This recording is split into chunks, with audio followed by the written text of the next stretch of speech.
14 मई 2020 को पंजाब सरकार एक ऑर्डिनेंस लेके आती है, पंजाब क्लिनिकल इस्टेब्लिशमेंट।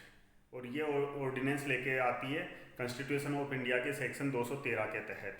वो होता है कि सर्कमस्टेंसेज एग्जिस्ट। ऐसे कोई सर्कमस्टेंसेज नहीं थे कि ऐसी कोई इमरजेंसी हो कि उनको ऑर्डिनेंस लेके आना पड़ रहा हो कि अभी असेंबली नहीं चल रही तो भी।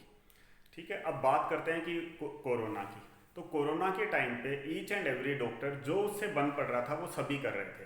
ठीक है, इसके अलावा पूरे दिन काम करने के अलावा शाम को ये भी सोचते थे कि कोई भूखा ना रहे तो उसको कम से कम रोटी दे दो, कोई पशु को यदि भूखा ना रहे तो तूड़ी या चारा दिलवाने की कोशिश करो। और हॉस्पिटल्स के ऊपर ऑलरेडी कितने सारे एक्ट चल रहे हैं। जैसे सपोज कीजिए कि एक्सरे की मशीन है और कोई सिटी स्कैन की मशीन है तो एटॉमिक एनर्जी रेगुलेटरी एक्ट चल रहा है। अब उसके लिए ऑलरेडी सभी रजिस्टर्ड हैं। और यदि कोई पीसी एंड पीएनडीटी एक्ट है वो चल रहा है।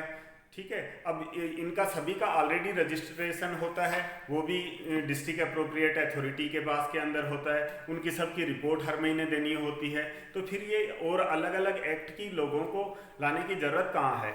अब अपन बात करते हैं constitution of India. Constitution of India के अंदर ईच एंड एवरीथिंग लिखा हुआ है और ऐसा कहीं नहीं है कि आप बिना किसी बात के आप एक्ट लाते रहो। उनको काम है कि आप लेजिस्लेशन का काम है कि आप जो अच्छा हो रहा है उसको चलने दो और जो बुरा हो रहा है उसको रोकने की कोशिश करो। लेकिन अच्छे चलते हुए को भी आप इंस्पेक्टर राज लाने के लिए विदाउट एक्ट थोपते हो। जो आराम से काम कर रहे हैं, जो अपनी पूरी तनदेही से काम कर रहे हैं, उनके ऊपर भी विदाउट रीजन एक्ट ला के और की फॉर्मेलिटीज बढ़ा के जो ट्रीटमेंट है वो महंगा करने की कोशिश करते हैं। और वो करते क्यों हैं? इसीलिए ना कि लोगों को परेशान कैसे कर सकें, इंस्पेक्टर राज कैसे ला सकें, लोगों को कैसे दबा सकें। लेकिन जनाब आप ये तो देखिए कि लोगों को दबाने की छोड़िए, आप इस दुनिया के अंदर सबसे ताकतवर व्यक्ति अमेरिका का राष्ट्रपति ट्रंप होता है। कल आपने देखा, यस्टरडे की तो बात है, कैसे ट्रंप साहब को व्हाइट हाउस से निकाल के बंकर में लेके जाना पड़ा। क्योंकि लोगों का रोष होता है, लोग परेशान होते हैं तो फिर मुश्किल आती है। तो आप ये तो सोच लीजिए कि भारत के अंदर तो कोई बंकर भी नहीं है।